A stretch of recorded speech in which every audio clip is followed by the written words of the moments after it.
And in terms of the voluntary exit package, what was the cost to RTE? Of which voluntary exit package? For Breda O'Keeffe. I can't say that. That's confidential, and I can't say. I think it's really important, Mr. Backhurst, you put that into the public because this is critically important. You're building a new RTE. It needs to be transparent. It needs to be trustworthy with integrity.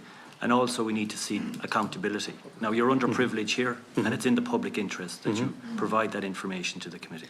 Yeah, look, I would say two things. One is, as I said, we have had significant legal pressure over months to get this report out and to deal with this issue. I accept that. And there is a legal threat over this. I agree with you, transparency is important. I agree with you, it's important in this case. Breda O'Keeffe was paid €450,000 to leave. Can you repeat that? €450,000.